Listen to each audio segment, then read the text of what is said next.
మనం ప్రకటన గ్రంథము మొదటి కొన్ని అధ్యాయాలను చూసినప్పుడు అక్కడ జయించువాడు అనే మాట మనకు కనిపిస్తుంది.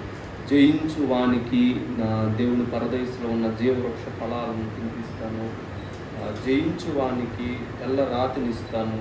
ఇట్లా చాలా విషయాలు జయించిన వారికి అనే మాటను మనం చూస్తాం.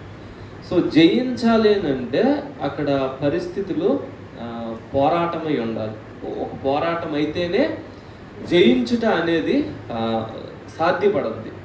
అసలు ఏ పోరాటము లేకుండా ఉంటే నేను జయించాను అనే మాటకు అర్థం ఉండదు. సో యేసుప్రభు వారు జయించువానికి నేను వేస్తాను అని అంటే ఆ జయించిన వ్యక్తి పోరాటంలో ఉన్నారనేసి మనము గ్రహించాలి. సో చివరి కాలంలో ఈ లాస్ట్ డేస్లో మనం ఎదుర్కోబోయే ఫైనల్ టెస్ట్ ఏంటంటే అబద్ధ క్రీస్తుని మనం ఎదుర్కోబోతున్నాం. ఆ అబద్ధ క్రీస్తు రాకతో గోధుమలు ఎవరు, గురుగులు ఎవరు, ఎవరు నిజమైన క్రైస్తవులు, ఎవరు నామకార్థ క్రైస్తవులు అన్నది తేలిపోద్ది.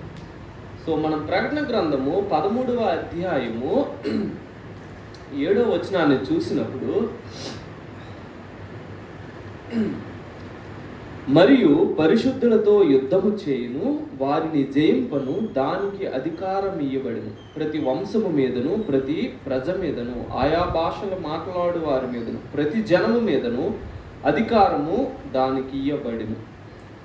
క్రోణ మృగము గురించి, అబద్ధ క్రీస్తు గురించి చెప్తూ లేఖనం ఏమంటుందంటే పరిశుద్ధులను జయించే అధికారము దానికి ఇవ్వబడిందంట. 42 months, 42 నెలలు దానికి అధికారం అయితే ఆ 42 నెలల్లో ఆ క్రూర మృగము చేసేది ఏంటంటే పరిశుద్ధుల్ని జయిస్తుందంట. పరిశుద్ధులు అనేక మంది హతులవుతారు. ఈ క్రూర మృగము ఏం చేస్తుందంటే పరిశుద్ధుల్ని చంపుతుంది. సో మనం ప్రకటన గ్రంథంలో 13వ అధ్యాయము 16-17 వచనాలను చూసినప్పుడు, కాగా కొద్దివారు కానీ గొప్పవారు కానీ, ధనికులు కానీ దరిద్రులు కానీ, స్వతంత్రులు కానీ దాసులు కానీ అందరూ తమ కుడి చేతి మీదనైనను తమ నొసటి ఎందైనను ముద్ర వేయించుకున్నట్లును, ఆ ముద్ర అనగా ఆ మృగము పేరైనను దాని పేరిట సంఖ్య అయినను గలవాడు తప్ప క్రయ విక్రయములు చేయుటకు మరి ఎవనికి అధికారము లేకున్నట్లు అది వారిని బలవంతము చేయుచున్నది. 7 సంవత్సరాలు యూదులతో అబద్ధ క్రీస్తు నిబంధన చేసిన తరువాత ఫస్ట్ 3.5 years 42 నెలలు వాడికి నియమింపబడ్డాయి. ఈ 42 నెలలు ఫస్ట్ ఇంట్రడ్యూస్ చేసేది ఏంటంటే ఒక విగ్రహాన్ని ఇంట్రడ్యూస్ చేసి ఈ విగ్రహానికి మీరు నమస్కారము చెయ్యాలి. ఈ విగ్రహం యొక్క నంబర్, పేరు కానీ పేరిట సంఖ్య, నంబర్ లేదంటే నేమ్ మీ కుడి చేతి మీదైనా ఫోర్ హెడ్ మీద అయినా సరే వేయించుకోవాలి. అలా వేయించుకుంటే తప్పితే ఏమి లేదంట, క్రయ విక్రయాలు చేయడానికి ఎవరికి అధికారం లేకుండా చేస్తుంది.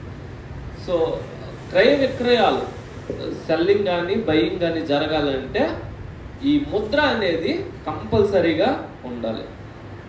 క్రైస్తవులు దేవుని రాకడకు సిద్ధపడాలి. క్రైస్తవులు ఎత్తబడ్డానికి సిద్ధపడాలి. ఆ సిద్ధపడడంలో ఒక భాగం ఏంటంటే చావడానికి సిద్ధపడాలి. అవసరమైతే చచ్చిపోతే చచ్చిపోతాం, అంతేకాని ఈ ముద్రను మేము వేయించుకోం.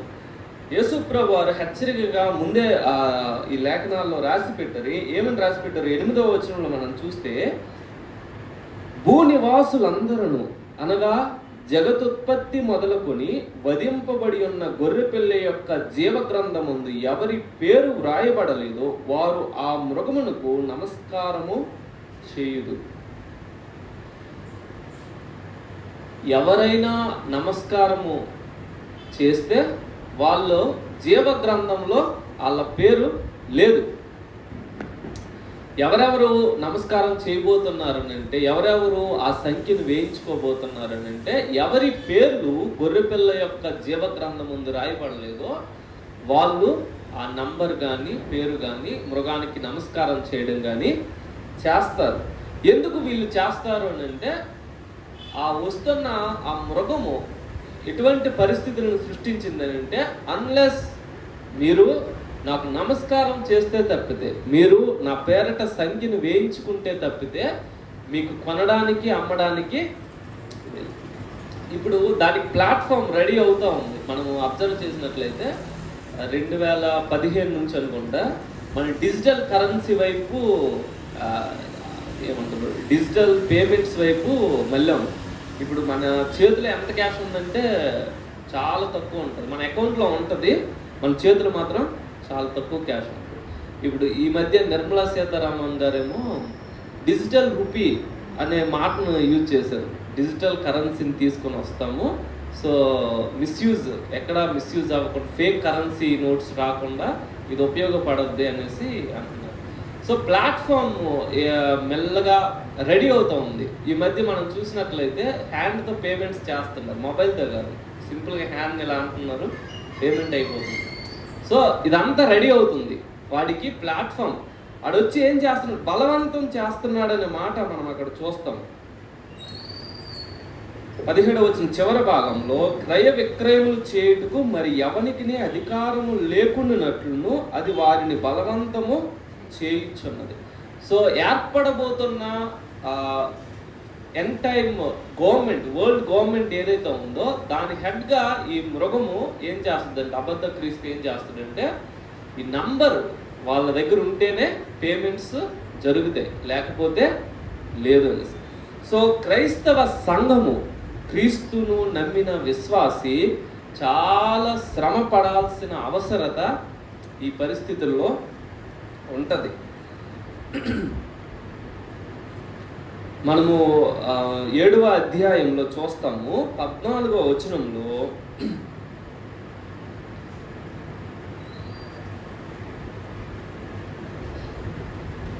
తొమ్మిదవ వచనంలో, అటు తరువాత నేను చూడగా ఇదిగో ప్రతి జనములో నుండి, ప్రతి వంశములో నుండి, ప్రజలలో నుండి, ఆయా భాషలు మాట్లాడే వారిలో నుండి వచ్చి ఎవడనూ లెక్కింపజాలని ఒక గొప్ప సమూహము కనబడింది.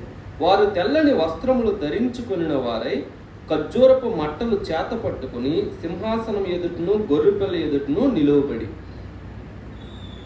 13వ వచనంలో, పెద్దలలో ఒకడు తెల్లని వస్త్రములు ధరించుకొని ఉన్న వీరెవరు, ఎక్కడి నుండి వచ్చిరని నన్ను అడిగాను. అందుకు నేను, అయ్యా నీకే తెలియననగా అతడు ఇలాగు నాతో చెప్పాను, వీరు మహాశ్రమల నుండి వచ్చిన వారు, గొర్రెపిల్ల రక్తములో తమ వస్త్రములను ఉతుక్కొని వాటిని తెలుపు చేసుకొని. సో ఎవరైతే క్రైస్తవ సంఘము శ్రమల కంటే ముందే వెళ్ళిపోద్దని నమ్ముతారో వాళ్ళు ఈ లేఖనానికి సమన్వయం చేయాలి, న్యాయం చేయాలి. ఇక లేఖనం ఏమంటుంది, వీరు ఎవరైతే లెక్కింపజాలంత గొప్ప సమూహం ఉన్నారో వీరు మహాశ్రమల నుండి వచ్చారు అని చెప్తున్నారు. అంటే క్రైస్తవ సంఘం ముందే ఎత్తబడితే ఈ మహాశ్రమంలో ఇంత లెక్కింపజాలనంత సమూహం ఎట్లాగా రెడీ అవుద్ది. కాబట్టి వాస్తవం ఏంటంటే క్రైస్తవ సంఘము శ్రమలలో ఉండబోతుంది. ఈ శ్రమలు ఎంత భయంకరంగా ఉండబోతున్నాయనంటే ఆ కింద వచనాల్లో మనం చూస్తాము.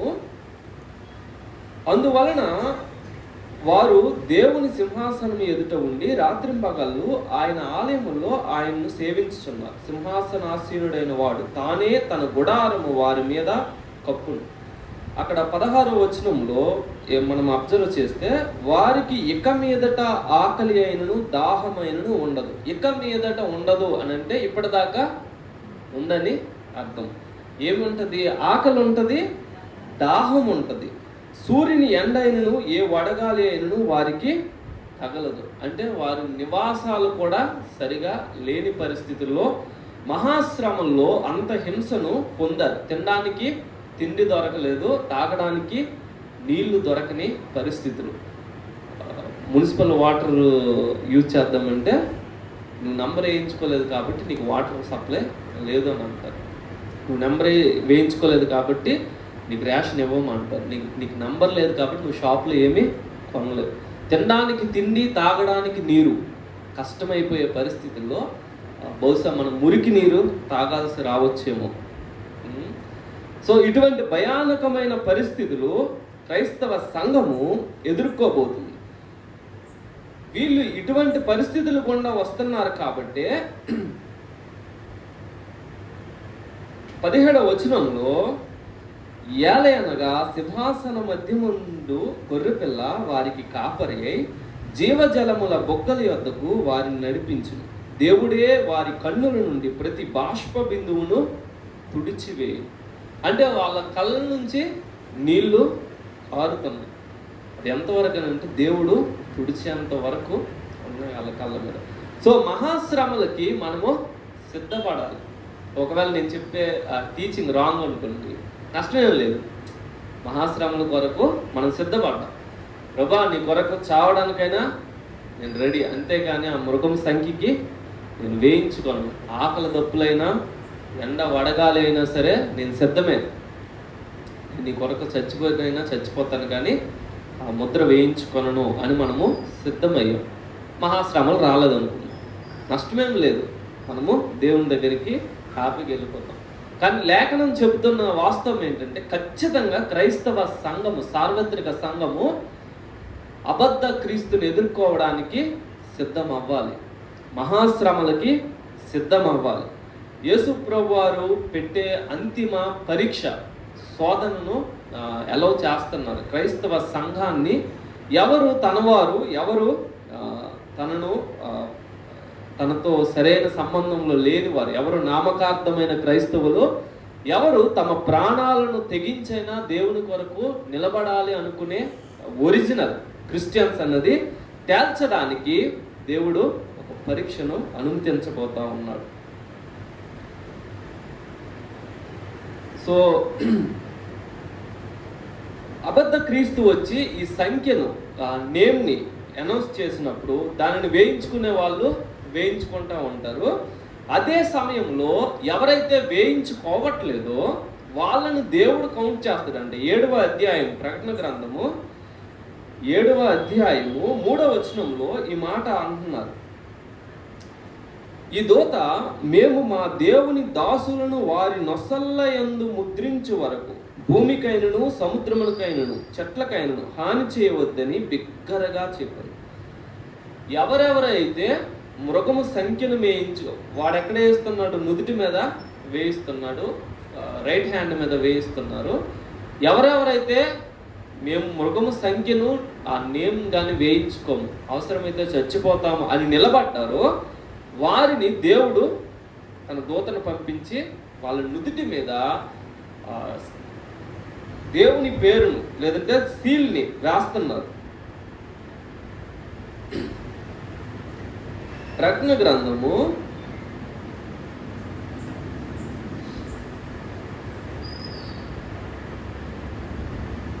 14వ అధ్యాయంలో మనం చూస్తాము, ఎవరెవరైతే మృగము సంఖ్యను వేయించుకున్నారో వాళ్ళ పరిస్థితి ఎలా ఉంటుంది అనేసి మనకు కనిపిస్తుంది. 9వ వచనంలో,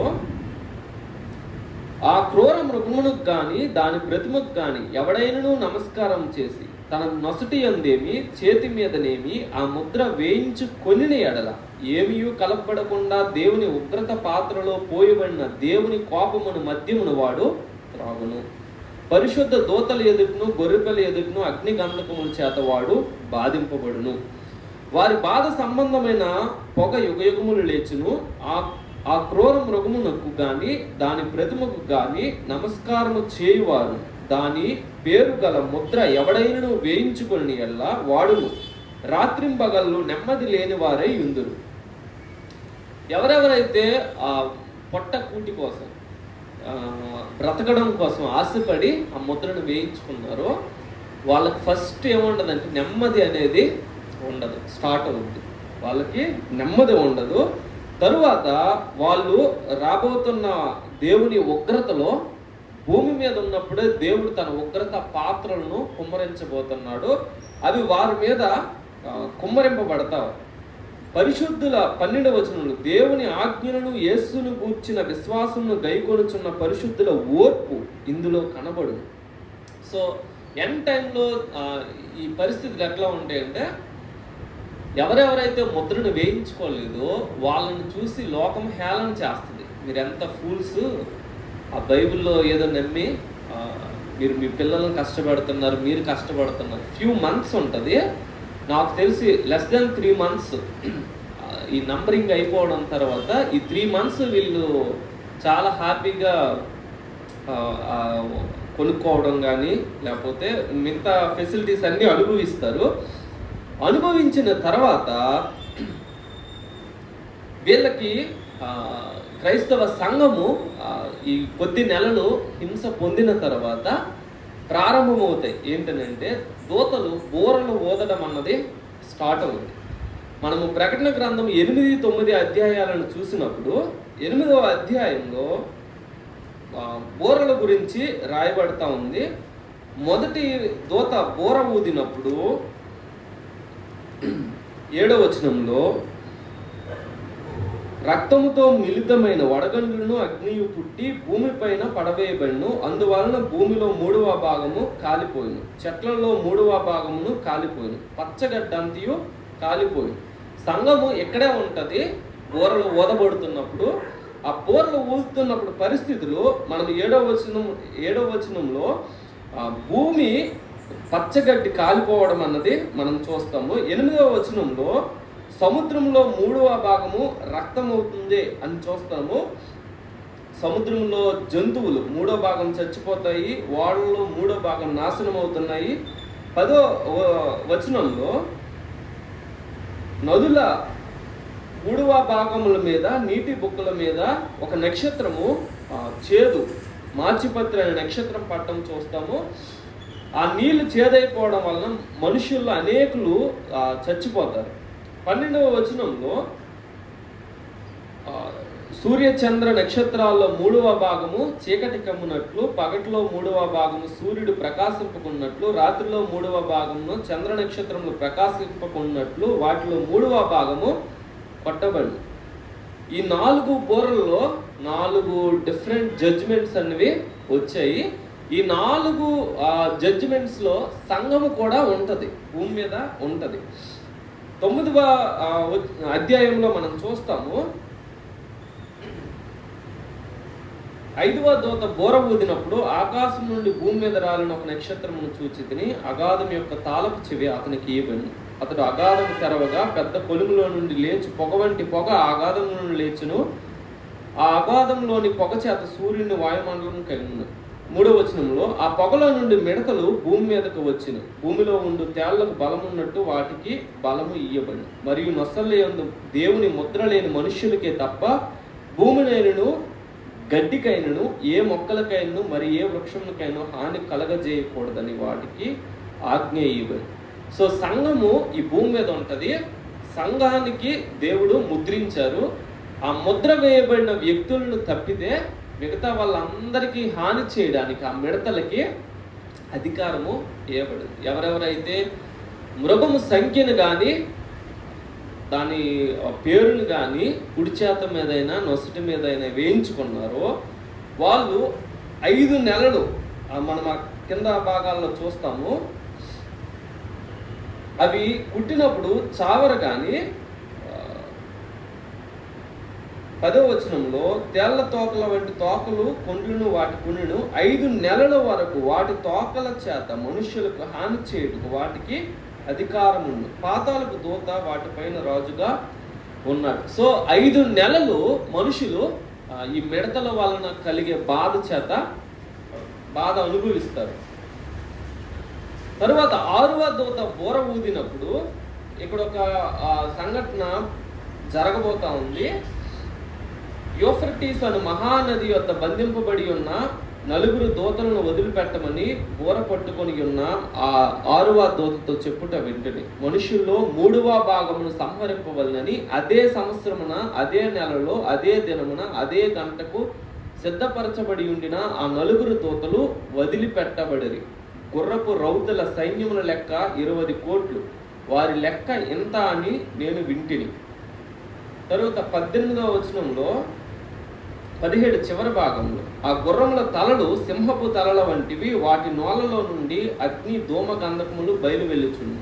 18వ వచనం, ఈ 3 దెబ్బల చేత, అనగా వీటి నోళ్ళ నుండి బయలు వెళ్ళుచున్న అగ్ని ధూమ గంధకముల చేత మనుషుల్లో 3వ భాగము చంపబడింది.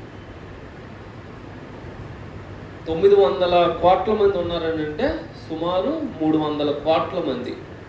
ఒకవేళ 1000 కోట్లు అంటే 333 అన్ని కోట్ల మంది ఒకే సంవత్సరము, ఒకే నెల, ఒకే గంటలో చచ్చిపోబోతున్నారు.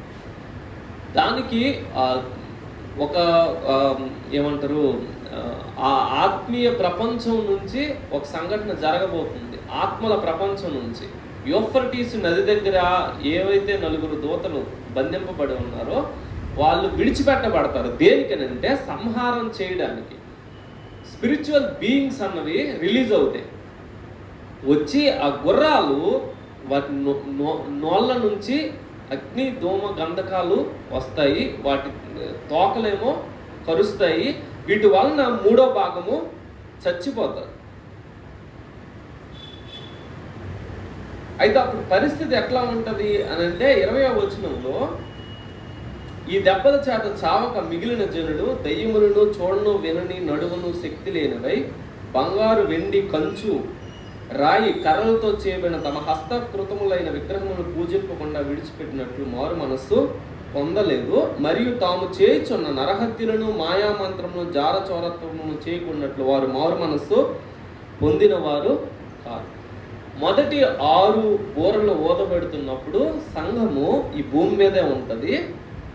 భూమి మీద ఉన్నప్పుడు మొదటి 4 బూరలు అందరికీ సమానంగా